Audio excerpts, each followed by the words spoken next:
समाचार for you. एक नजर आज की हेडलाइंस पर। एयरफोर्स करेगी चिन्याली, सौर और गोचर हवाई पट्टियों का संचालन। 450 करोड़ से होगा पिथौरागढ़ एयरपोर्ट का विस्तार। कांग्रेस के वोट चोरी आरोपों पर भाजपा का पलटवार। भाजपा प्रदेश महामंत्री आदित्य कोठारी ने कांग्रेस पर ध्यान भटकाने और जनता को गुमराह करने का लगाया आरोप। उत्तराखंड कांग्रेस प्रभारी शैलजा कुमारी के दौरे पर भाजपा का तंज। आदित्य कोठारी बोले, शैलजा या राहुल गांधी के आने से जनता प्रभावित नहीं होगी। पिरान कलियर में उर्स मेले की तैयारियों में अतिक्रमण हटाने की कार्रवाई। पुलिस और नगर पंचायत की टीम ने कई जगह से अतिक्रमण हटाया। अब खबरें विस्तार से।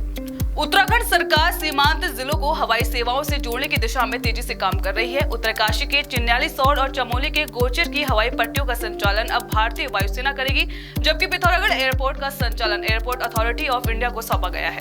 जहाँ पंतनगर, देहरादून दोनों ही हवाई अड्डे हम अंतर्राष्ट्रीय स्तर का बनाने की ओर तेजी से बढ़ रहे हैं, वहीं हमारा चिन्याली, सौर की और गोचर की हवाई पट्टी है, ये भी हमारे काम में है, क्योंकि बहुत सामरिक महत्व का भी स्थान है। हमारी चारधाम यात्रा की दृष्टि से भी बहुत महत्वपूर्ण स्थान है। तो उस दृष्टि से उसको हम सेना के लोग डेवलप करेंगे तो निश्चित रूप से उसका लाभ राज्य के लोगों को भी मिलेगा। वोट चोरी के आरोपों पर भाजपा प्रदेश महामंत्री आदित्य कोठारी ने कांग्रेस पर निशाना साधते हुए कहा कि कांग्रेस जनता का ध्यान भटकाने के लिए बेबुनियाद आरोप लगा रही है। उन्होंने चुनाव आयोग के मुद्दे पर राहुल गांधी को भी आड़े हाथों लिया। देखिए, वोट चोरी का जो विषय कांग्रेस पार्टी के द्वारा, विशेषकर राहुल जी के द्वारा जो उठाया जा रहा है, ये बहुत सारे मुद्दों से ध्यान भटकाने के लिए ये एक प्रपंच जो है किया जा रहा है। चुनाव आयोग के द्वारा जो नोटिस राहुल जी को भेजा गया है, राहुल जी ने अभी तक विधिवत उसका नोटिस का जवाब नहीं दिया है। राहुल जी केवल मीडिया में जाकर के वोट चोरी की बात करते हैं, वो केवल पब्लिक में जनसभाओं में वोट चोरी की बात करते हैं, लेकिन टू द पॉइंट वाइज जो चुनाव आयोग ने उनसे जवाब मांगा है, अभी तक भी चुनाव आयोग के द्वारा उनके द्वारा कोई जवाब नहीं दिया है। कांग्रेस प्रभारी कुमारी शैलजा 1.5 साल बाद उत्तराखंड दौरे पर पहुंची और पार्टी नेताओं के साथ संगठनात्मक रणनीति पर चर्चा की। इस पर भाजपा नेता आदित्य कोठारी ने तंज कसते हुए कहा कि जनता जान चुकी है कि कांग्रेस प्रदेश को ठगने का काम करती है। देखिए, उत्तराखंड में कांग्रेस अपनी जमीन खो चुकी है, और अगर हम पिछले केवल 5 वर्षों की अगर बात करेंगे तो 5 वर्षों में जितने भी चुनाव हुए, लोकल बॉडीज के चुनाव हुए होंगे, लोकसभा के, विधानसभा के जो भी चुनाव हुए हैं, प्रत्येक चुनाव में उत्तराखंड की जनता ने कांग्रेस को नकारा है। अब प्रदेश के प्रभारी कुमारी शैलजा की बात हो या चाहे स्वयं राहुल गांधी जी उत्तराखंड आ जाएं, किसी के आने से यहाँ कोई फर्क नहीं पड़ने वाला है। सालाना उर्स मेले की तैयारी के तहत पुलिस और नगर पंचायत की संयुक्त टीम ने पिरान कलियर में अतिक्रमण हटाया। झंडा चौक तालाब के पास अब्दाल साहब रोड और सीलिंग भूमि से कब्जे हटाए गए। रिजवी होटल द्वारा सीलिंग भूमि पर बने पक्के निर्माण को भी ध्वस्त किया गया। कार्रवाई में नगर पंचायत प्रशासन और अधिकारी शामिल रहे। सीलिंग की जमीनें हमारी आगे, उसके पास जो है एक रिजवी होटल है, उनके द्वारा भी जो है कुछ एक स्थायी संरचना की जो है वहाँ पे कुछ निर्माण किया गया था, सिमेंटेड कार्य किया गया था, जिसको जो है हमारे द्वारा जो है हटा दिया गया है। और बाकी जो है साफ सफाई का काम चल रहा है, वो भी जो है निरंतर जो है किया जा रहा है। हरिद्वार के रानीपुर क्षेत्र में बंद पड़ी फैक्ट्री में गैस की अवैध रिफिलिंग का बड़ा रैकेट पकड़ा गया। देर रात पुलिस छापेमारी में 3 आरोपी रंगे हाथ पकड़े गए, जबकि कई फरार हो गए।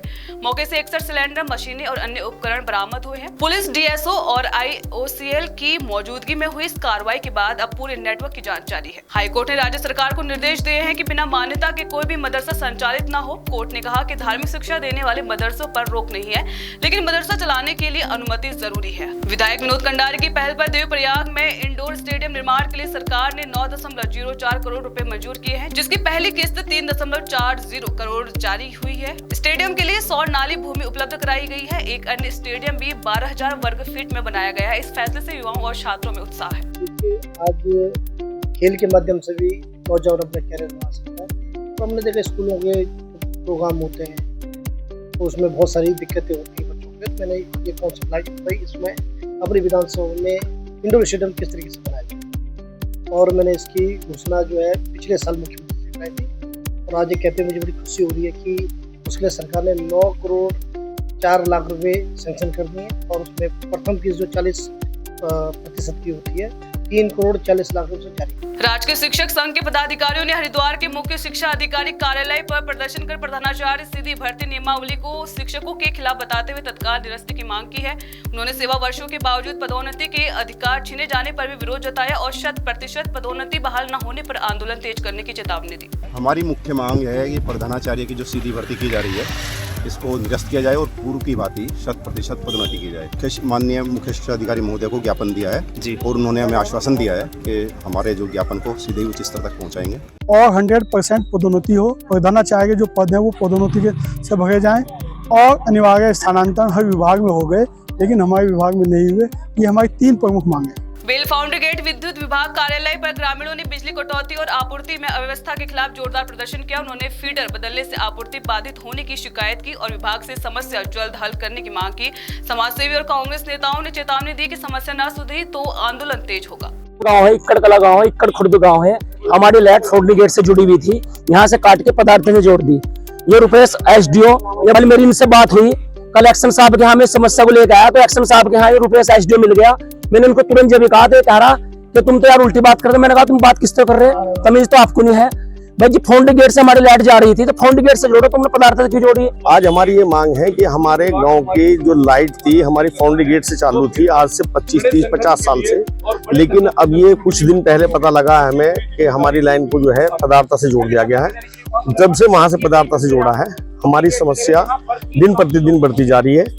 बिजली विभाग का ये कहना है कि दोनों जगह से चल रही है। अब बात करें मौसम की तो प्रदेश में अगले कुछ दिनों में कई जिलों में भारी से बहुत भारी बारिश का अलर्ट जारी किया गया है। 28 अगस्त की रात से पिथौरागढ़, बागेश्वर, चमोली समेत कई इलाकों में तेज बारिश की संभावना है। 29 अगस्त को देहरादून, नैनीताल, बागेश्वर और पिथौरागढ़ में भारी बारिश हो सकती है। 30 और 31 अगस्त को भी पर्वतीय क्षेत्रों में बारिश जारी रहेगी, जिससे नदी नालों में जल स्तर बढ़ने और भूस्खलन का खतरा बना हुआ है।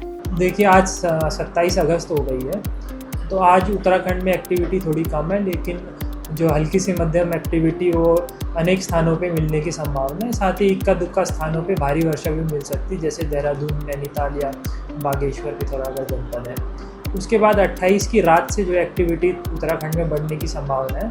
तो 28 तारीख को जो पिथौरागढ़, बागेश्वर, चमोली जनपद है, यहाँ कहीं कहीं भारी से बहुत भारी वर्षा मिलने की संभावना है। जबकि जो अन्य पर्वतीय जनपद जैसे उत्तरकाशी, रुद्रप्रयाग, देहरादून या नैनीताल, चंपावत, यहाँ पे कहीं कहीं भारी वर्षा मिल सकती है। इसी तरीके से 29 तारीख को पिथौरागढ़, बागेश्वर, देहरादून, नैनीताल जनपद है, यहाँ कहीं कहीं भारी से बहुत भारी वर्षा मिलने की संभावना है। तो 2 दिन जो है कुछ डिस्ट्रिक्ट्स में ऑरेंज और येलो वार्निंग दी गई है। उसके बाद भी बात करेंगे 30-31 में भी जो है पर्वतीय क्षेत्रों में कहीं कहीं जो है भारी वर्षा मिलती रहेगी और हल्की से मध्यम वर्षा तो जो है अगले 4-5 दिन जो है अधिकांश स्थानों पे जो है उत्तराखंड में मिलने की संभावना है। इस बुलेटिन में फिलहाल इतना ही। उत्तराखंड की तमाम बड़ी खबरों से जुड़े रहने के लिए देखते रहिए समाचार फॉर यू। नमस्कार।